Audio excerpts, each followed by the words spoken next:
안녕하세요. 진태산입니다. 말씀드리자면 제가 한 기업을 지원하는 능력은 없지만 그 기업을 망하게 하는 건 너무나도 간단합니다. 작은 문제 하나를 부각시키기만 하면 그 기업은 끝장입니다. 저는 제 손목 시계 하나를 팔았고 그 결과 제 은행 카드의 자금이 전액 동결되었습니다. 이 일은 제가 어떤 플랫폼에서 롤렉스 시계를 팔았는데 구매자가 그의 아내에게 시계를 제 가게에 와서 가져가게 했습니다. 돈은 제 은행 카드로 바로 입금되었습니다. 그런데 그 다음날 제 은행 카드는 더 이상 정상적으로 사용되지 않았습니다. 바로 상해 직할시에서 법적으로 동결된 거죠. 그 돈은 사기와 관련이 있을 수 있다는 이유로 동결된 거라고 하네요. 회사의 운영 자금도 다 그 안에 있었는데 동결된 금액이 약 131만 위안 정도 됩니다. 현재 중국 지방정부는 토지 재정 수입을 잃고 세수는 크게 감소했습니다. 공무원 급여를 지급하고 일상적인 지출을 유지하기 위해서는 민간 기업에 손을 대는 수밖에 없습니다. 일부 지방정부는 자치경찰이 타 지역에서 사건 처리라는 명목으로 외지의 민간 기업을 약탈하고 있으며 외부에서 이 현상을 원양 포획이라고 부르고 있습니다. 오늘은 이 주제에 대해 이야기해 보겠습니다. 원양 포획은 낚시배가 바다에 나가서 물고기를 잡는 것이 아니라 일부 중국 지방 정부가 돈이 없어서 경찰을 보내 타 지역에서 사건을 처리한다는 명목으로 외지 민간 기업의 자산이나 개인 자산을 압수, 동결하거나 차압하는 것을 말합니다. 민영기업가는 두 가지 유형으로 나눌 수 있습니다. 그중 하나는 지역에 깊이 관여하는 기업가로 이들은 종종 지역 정부, 공안, 검찰, 법원과 소통하며 지역 경제에 적지 않게 기여를 합니다. 지역의 사법기관은 그들을 보호하기 때문에 원양 포획 과정에서 외지 경찰에 의해 끌려가는 일은 드뭅니다. 반면 두 번째 유형은 지역의 뒷배가 없는 사장들입니다. 이들은 외지 경찰에 의해 쉽게 포획될 수 있습니다. 지금 많은 인터넷 기술 회사나 전자상거래 라이브 방송 회사들이 이런 유형에 속합니다. 이들은 지역 정책에 의존하지 않고 인터넷을 통해 돈을 벌고 있습니다. 이들은 지역에 세금만 납부하고 정부나 공안, 검찰, 법원과의 교류가 적습니다. 그래서 이들의 계좌에는 많은 돈이 쌓여 있으면 외지 경찰에 의해 쉽게 원양 포획의 대상이 될 수 있습니다. 중공지방 당국은 특히 광동, 호남, 하남 등 경제적으로 발전한 일부 지역에서 민간 기업을 대규모로 강탈해 기업가들의 안전감과 발전에 심각한 영향을 미쳤습니다.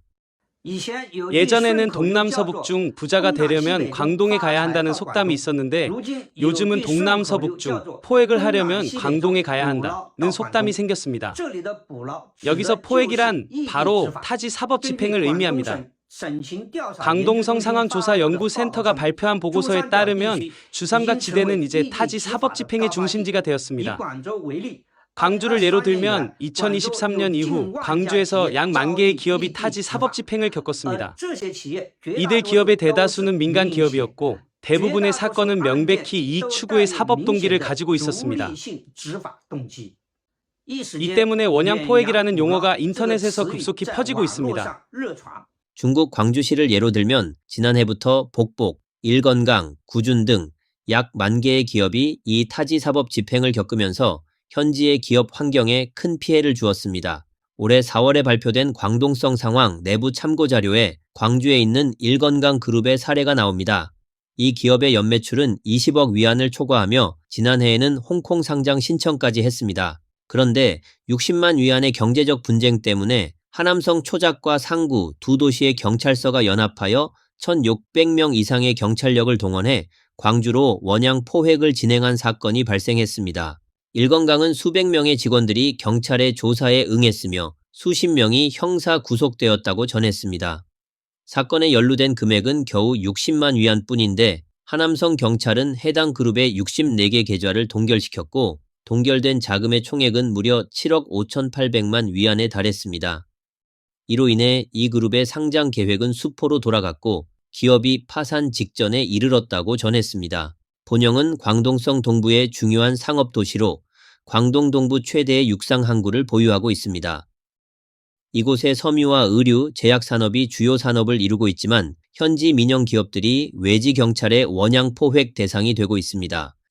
푸닝에 계신 분들은 모두 한 번쯤은 이런 이야기를 들었을 것입니다. 주위에 어떤 사람이 외지 경찰에 의해 끌려갔다는 말, 이런 이익을 위한 법 집행, 그리고 외지에서 돈을 끌어모으려고 만든 사건들이 너무 많습니다. 어떤 지역의 수사기관은 심지어 고의로 덫을 놓아 기업들을 끌어들입니다. 관할권이 없으면 아예 관할권을 만들어내거나 기업과 일부러 거래를 시도합니다. 기업이 돈을 받으면 즉시 다른 지역으로 가서 체포하고 계좌를 동결시키죠. 푸닝은 해안 지역이며 민간 기업들이 집중된 곳으로 일부 내륙 기관이 이를 큰 먹잇감으로 보고 있어 수년간 피해를 입었습니다. 하지만 이제 항주경찰이 본보기를 보였습니다. 이 나쁜 습관을 더 이상 묵과하지 않겠다고 말이죠. 항주시 상성구 구보 파출소는 공고를 게시했습니다. 공고는 자치구의 민간 기업들에게 외지 경찰이 구보 파출소나 상성구 경찰서에 경찰을 동반하지 않으면 이는 불법적인 법 집행이라는 내용입니다. 즉시 110에 신고하고 촬영해서 증거를 남길 수 있다고 통보했습니다. 이러한 원양 포획은 지역 정부의 재정 수입에 영향을 미치기 때문에 일부 지역에서는 이미 반격을 시작했습니다. 앞서 언급한 절강 항주 외에도 광동성도 새로운 규정을 제정했습니다. 이 규정에 따르면 광동성 공안청의 심사를 받지 않은 외지 공안이 광동성 내 기업의 계좌를 동결할 수 없으며 직접적인 증거가 없다면 기업의 생산 장비를 압류할 수도 없다는 내용입니다. 기업을 지원하는 건 제가 할 수 없지만 기업을 망하게 하는 건 너무 쉽다. 내가 문제가 있다고 말하면 문제가 있는 것이다. 여러분, 이게 바로 시장감독국 사람들의 기업에 대한 발언이라고 믿으시겠습니까? 정말 큰 권위를 자랑하고 있네요. 이 사람들이 손에 쥐고 있는 권력이 얼마나 큰지 알겠네요. 이번 사건의 발단은 산동성 성무현 시장감독국의 한 익명의 신고서가 접수되면서 시작되었습니다. 신고 내용은 타극당산 의료기술 그룹 유한회사가 성무현에서 불법적인 다단계 판매 활동을 한다는 것이었습니다. 성무현 시장감독국은 즉시 조사에 착수했으며 7월 29일 이 사실을 확인하고 타극당산에 대해 통지서를 발급하여 해당 회사가 다단계 판매에 연루된 것으로 보고 2,558만 위안의 벌금을 부과할 계획이라고 발표했습니다. 파극당산 자신이 조사 대상으로 지정된 사실을 알게 된 후 즉시 청문회를 요청하며 서류 열람을 요구했습니다. 그러나 시장감독국은 예상과 달리 관련 규정이 없다는 이유로 파극당산의 합리적인 요청을 거부했습니다. 타극당산이 불복하자 성무현 시장감독국은 또 다른 강수를 뒀습니다. 행정처벌 결정을 내리기 전에 이들은 법원에 요청해 타극당산과 관련된 개인의 수천만 위안의 자산을 동결했습니다. 이제 기업은 자금줄이 끊길 위험에 처하게 되자 타극당산은 어쩔 수 없이 성무현 시장감독국에 협상을 요청했습니다. 그런데 한 장씨라는 직원은 전혀 숨김없이 이렇게 말했습니다. 우리는 매년 5천만 위안의 성과 목표가 있습니다. 당신이 타겟이 된 건 그냥 운이 안 좋아서 그렇다고 생각하세요. 장 씨는 이어서 말이 좀 거칠게 들릴 수도 있지만 한 기업을 지원하는 건 내가 할 수 있는 일이 아닙니다. 한 기업을 망하게 하는 건 너무 쉽죠. 작은 문제 하나만 잡아내서 확대하면 그 기업은 끝입니다라고 말했습니다. 타극당산은 장 씨에게 회사 대표가 회사의 결백을 증명할 자료를 제공할 의향이 있다고 밝혔습니다. 이는 협상을 하지 않겠다는 의미이기도 합니다. 그러자 장 씨는 더 직설적으로 말했습니다. 우리는 5천만 위안의 성과 목표가 있으니까 벌금은 적어도 2,100만 위안 정도는 돼야 합니다라고 말했습니다. 장 씨는 파극당산의 또 다른 방법을 제시했습니다. 만약 당신 회사가 이 돈을 전액 지불하고 싶지 않다면 죄를 대신할 회사 하나를 찾아서 일부 금액을 분담시키세요. 그 회사가 여러분과 약간이라도 업무 관계가 있으면 우리는 그 회사를 처리할 수 있습니다. 라고 말했습니다. 성무현의 이러한 방식은 처음이 아닙니다. 2020년 이후 성무현 시장감독국은 다단계라는 이유로 외지 회사들의 계좌를 동결한 일이 몇 차례 있었으며 동결된 자금의 총액은 7억 8천만 위안을 넘습니다. 이처럼 다른 지역에서 큰 손을 대상으로 자금을 짜내는 방식은 이제 공공연한 강탈 행위입니다. 원양 포획은 이제 민간 기업에만 국한되지 않습니다. 중공공안의 원양 포획 작전은 개인을 겨냥하기 시작했습니다. 10월 31일 절강성 소흥시에서 한 여성이 자신의 신분증을 들고 인터넷에 영상을 올렸습니다. 그녀는 사업이 어려워 자금이 부족해졌고 남편이 40만 위안에 자신의 오대마 픽의 손목시계를 팔았다고 밝혔습니다. 그런데 그 돈을 받은 후 남편의 은행 계좌가 즉시 동결되었고 호북성 시번시의 경찰은 그 40만 위안이 전자사기의 자금이라고 주장하며 남편을 현지 경찰서로 연행해 구금했다고 합니다. 저희 남편이 손목시계를 팔았는데 40만 위안이 묶여버렸습니다. 2024년 6월 18일, 저희 집은 최근 사업이 어려워져 자금이 부족해 남편이 자신의 오데마 픽의 손목시계를 40만 위안에 팔게 되었습니다. 이 시계는 남편이 2년 전에 42만 위안에 구입한 것입니다. 하지만 사업이 잘 되지 않아 어쩔 수 없이 조금 저렴하게 팔았습니다. 그런데 시계를 팔자마자 그날 밤 제 계좌가 동결된 것입니다. 저희는 완전히 당황해서 은행에 문의했더니 은행에서는 이틀 후에 계좌를 해제해 준다고 했습니다. 저희는 그 이틀 동안 초조하게 기다렸지만 뜻밖에도 이틀 후에 호북성 10원시에 경찰이 올 줄은 몰랐습니다. 남편은 전혀 이해하지 못한 채 호북성 10원시 경찰에 의해 소흥에 있는 경찰서로 끌려갔습니다. 저는 밖에서 걱정하며 기다리고 있었고 그때 호북성 10원시 경찰이 나와서 말했습니다. 당신이 받은 40만 위안은 호북성 10원시의 전자사기 자금으로 이 돈은 범죄와 관련이 있습니다. 그때 저는 정말 너무 놀랐습니다. 경찰은 체포 영장이 있다고 말하며 남편이 이미 온라인에서 수배되었다고 했습니다.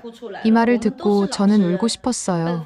저희는 그냥 성실히 사업을 하며 힘들게 번 돈인데 왜 이런 일이 일어나야 하는지 모르겠습니다. 제가 너무 불안해서 물었어요. 무슨 방법이 없나요? 우리는 아무것도 하지 않았습니다. 그 후 경찰은 저희에게 40만 위안을 호북성 10원시 동학분국으로 보내라고 했습니다. 그날 밤 제가 직접 돈을 보내니 남편은 풀려나왔습니다. 우리는 그저 집안을 돕기 위해 손목시계를 판 것뿐인데 지금 손목시계도 없고 돈도 묶였어요. 그 이후로 140일이 지났고 지금까지도 우리는 어떻게 살아왔는지 모르겠습니다. 남편은 불안해하며 매일 밤잠을 잘 자지 못하고 매일 두려움에 떨고 있습니다. 우리는 그냥 정상적으로 물건을 판매하는데 우리는 평범한 사람들인데 이런 일이 일어날 줄은 몰랐어요. 저는 묻고 싶습니다. 우리가 어떻게 해야 하나요? 네티즌들은 이렇게 말했습니다. 이건 명백한 강탈이야. 공산당은 무슨 일이든 다 할 수 있다. 현실을 직시하자. 환상을 버리세요. 경찰은 갱단이고 법집행기관입니다. 돈이 없으면 경찰 옷을 입고 강탈합니다. 당신이 불복하든 말든 그들이 바로 빅보스입니다. 최근 중국 대륙에서는 고급 시계를 팔았다가 경찰에 붙잡히고 시계 판매 대금이 강제로 전송되는 사건들이 연달아 발생하고 있습니다. 또 다른 사례로 10월 중순 절강성에서 한 여성이 14만 8천 위안의 중고 롤렉스 시계를 팔았고 그 즉시 그녀의 은행 카드가 동결되었습니다. 올해 2월 절강 온주의 조 씨는 한 중고거래 플랫폼에서 자신이 사용하지 않던 롤렉스 시계를 14만 8천 위안에 판매하기로 했습니다.